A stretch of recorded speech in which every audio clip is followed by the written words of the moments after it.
Muchas felicidades, Guillermo. Si hay alguna pregunta, el micrófono está abierto. Doctor Tovar. A él. A él, no a mí. No, a mí no. ¡Qué buena! Creo que estaba Guillermo. Fue a Guillermo que lo dijo. Pero quisiera preguntarte, ¿por qué consideras que el dinero tiene un peso, mal peso, en la democracia? Una de las cosas que dijo Kirchner cuando robó al país y cuando lo esquilmó es que hacía falta dinero para competir políticamente. Por las campañas, por las contribuciones, porque efectivamente necesitas ese tipo de cosas y no siempre ese dinero es claro, no siempre es, inclusive te diría, bien habido.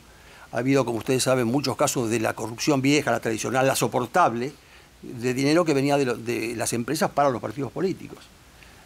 Pero es que esto está mucho más agrandado todavía y que un presidente haya despojado al país como lo despojó Kirchner, solamente con el argumento de que era para poder hacer política, más la apreciación de alguien que defendiendo al gobierno de los Kirchner en este momento ha dicho que en realidad la corrupción no es mala porque democratiza la política.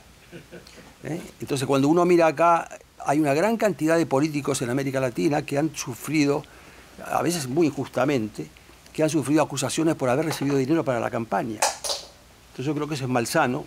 Por supuesto, lo que estoy planteando es, miremoslo cómo se arregla, no tengo la menor idea cómo se arregla, pero me parece que la relación dinero-política es mala. Ahora, curiosamente, si me permites matizar, yo coincido con el análisis de Guillermo, pero tengo que decir que estoy esperanzado en cuanto a que la influencia del dinero no es totalmente decisiva después de las últimas elecciones presidenciales en Estados Unidos. Es decir, independientemente de las simpatías que se pueda tener por cualquiera de los dos candidatos o de las antipatías que despierten los dos, lo cierto es que Hillary Clinton recaudó más del triple de Donald Trump y aún así perdió las elecciones. Luego uno puede tener una mejor visión de Hillary o pensar que la elección de Trump ha sido una desgracia o ha sido una bendición. Esa es una cuestión independiente. Lo que sí ha quedado claro es que el dinero no es la garantía total de una victoria electoral y a mí eso me tranquiliza. Como en su día me tranquilizó que incluso aunque Bush se pensara lo que se pensara de Jeb Bush, se gastó más de 160 millones de dólares en obtener la nominación y no la consiguió. A lo mejor fue una desgracia, a lo mejor hubiera sido mucho mejor que ganara Jeb Bush, pero no es eso en lo que me detengo ahora. En lo que me detengo es que en muy pocos meses ese temor que no solamente tiene Guillermo, a mí me quita el sueño, que es que finalmente quien acaba colocando más dinero en la balanza acaba haciéndose con el poder del Ejecutivo, ha quedado desmentido dos veces y además de manera rotunda en un país como los Estados Unidos. No sé si esto sucede también en Grecia o en Italia o al sur del Río Grande, pero al menos ha quedado establecido que no existe esa igualdad matemática entre una mayor recaudación con fines electorales y una victoria electoral. Nunca dije que fuera una relación directa. Que No, tuviera que ver. Lo que a mí me preocupa es el peso que tiene el dinero en esto, y haya gastado lo que haya gastado, la que perdió por otras razones. Y a esto habría que agregarle, como vos lo señalaste, que también el presidente electo ganó en contra de la mayor recaudación de Hillary y también en contra de los medios, lo cual lleva también al otro gran problema que tenemos que resolver. Sí. Yo no sé cómo financiar los partidos políticos, pero creo que el hecho que las empresas voluntariamente lo pongan es una cosa que me preocupa. Y también acá quiero hacer la separación. No sé dónde irá Estados Unidos, no sé cuánto respetará las instituciones, pero no es igual plantear el tema en los Estados Unidos que en América Latina. No cabe duda. Son otro nivel de corrupción y otro nivel de manejo. Yo, por ejemplo, estoy convencido de que por muy mal que lo haga Donald Trump, cuando él deje la Casa Blanca, el país va a estar mucho mejor que cuando deje la Moncloa Mariano Rajoy. Eso no tiene nada que ver. De modo que quiero decir, en última instancia, el peso de las instituciones, de la tradición democrática, etcétera, acaba pesando mucho, ¿no? Para bien. Ojalá.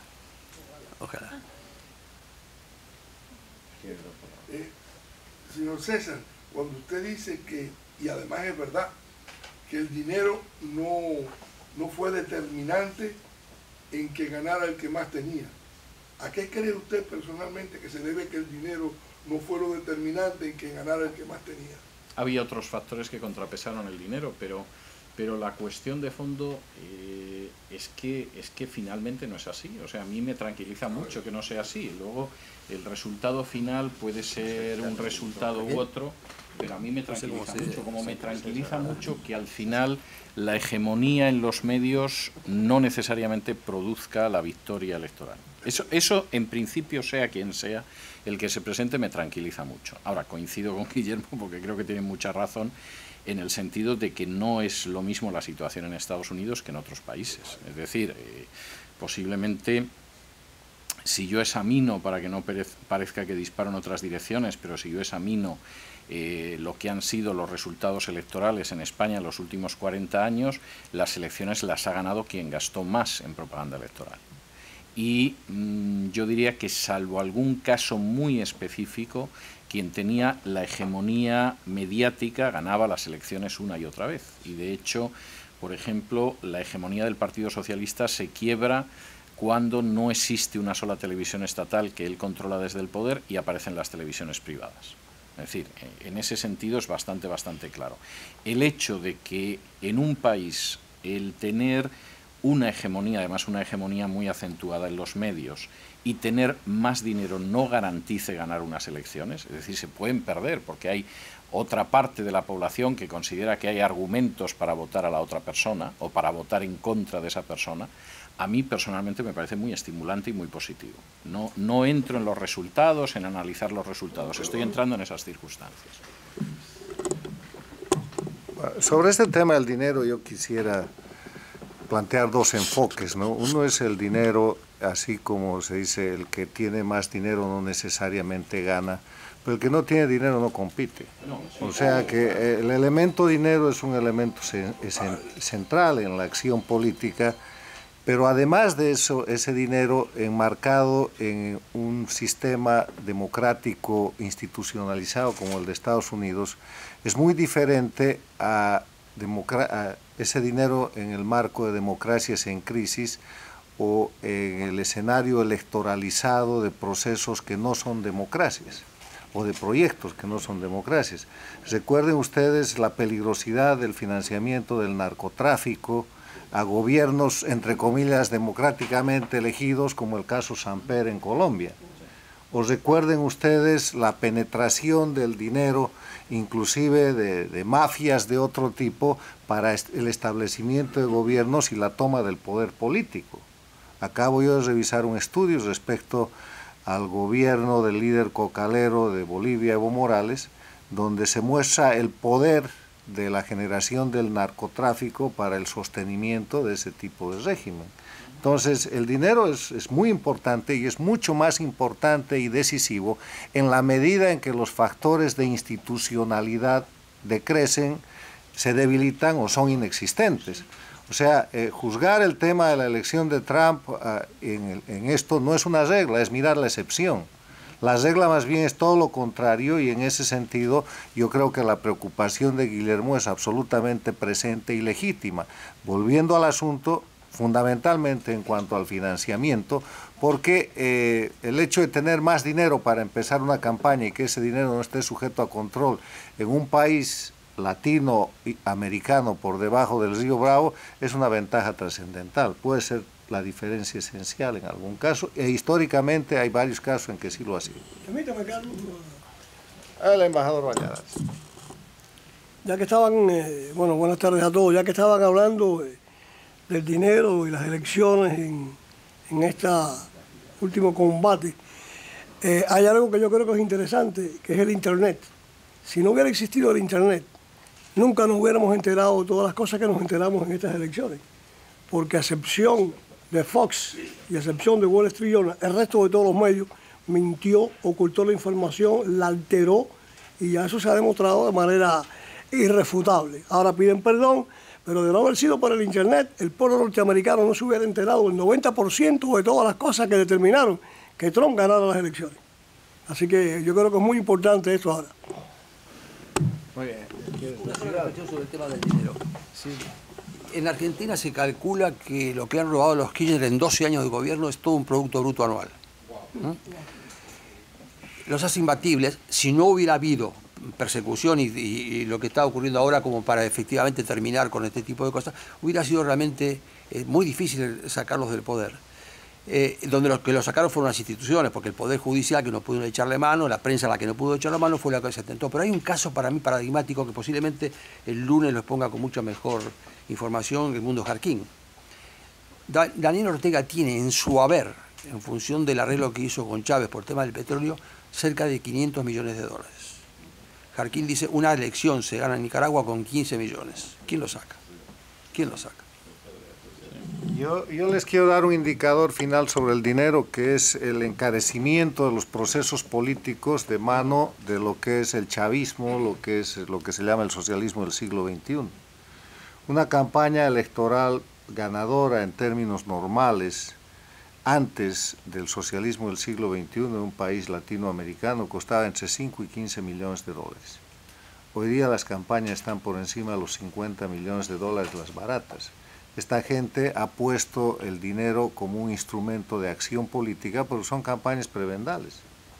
Cuando yo preguntaba a algún director de campaña, algún candidato en Centroamérica, después de que perdió la elección, por decir en El Salvador, dice, ¿cómo gano si la gente que hace campaña de parte del oficialismo toca la puerta y te deja un refrigerador, te deja una cocina o te deja un lote de alimentos para el mes, cosas con las que no se puede competir? Entonces la gente recibe aquello y el resultado en la votación puede ser directo o simplemente puede acompañar un fraude electoral que ya está preestablecido, que es la otra cara de la moneda, ¿no? Yo quisiera, la última aclaración muy corta. Esta relación del dinero con la política no implica que ustedes no donen dinero al instituto para trabajar. Y que no debe perderse el debate que vamos a tener sobre fraude electoral. Exactamente. El lunes. Un matiz sobre el dinero y quizás poner un poco intranquilo al señor César. O piensen en... No lo Yo puedes creo que el dinero... Olvídate, no lo puedes ir tranquilo con nada. El dinero aquí sí ganó el que más tenía. Ahora, ¿por qué perdió? Debemos considerar lo que son los colegios de los votos electorales. Porque aquí el que más dinero gastó Sacó más votos. fue el que ganó más votos. Quizás eso ganó más votos. A lo mejor lo gastó Quizás mal eso el dinero. no es la diferencia que tenemos con otros países. Sin embargo, los colegios electorales dijeron, no, usted no fue el que ganó aunque tuviera más votos. Ganó este que tiene menos votos. Okay. ¿Tiene algo que ver eso? No, bueno, todavía no ha terminado el conteo de los votos. No solamente eso. El primer lunes, después del segundo miércoles de diciembre, es cuando se manifiestan los colegios electorales. Ya saben que hay más que están por Trump. Ahora, cuando ellos van a votar cada uno en su estado, es el primer lunes después del segundo miércoles de diciembre. En este año creo que cae el 19 de diciembre, otro año puede ser cualquier día. En ese día es que cada uno va a decir, sí, estoy votando por Trump. O no, me voy a arrepentir. En ese momento es que se va a decidir quién es el presidente de los Estados Unidos. Con eso no le das ninguna esperanza a Hillary, ¿eh? Ninguna. No. Hillary debe estar hoy no Yo confiando estaría en más eso. contento si fuera Trump que si fuera Hillary. Bueno, entonces los colegios electorales, ¿cómo ves eso? No tiene nada que ver.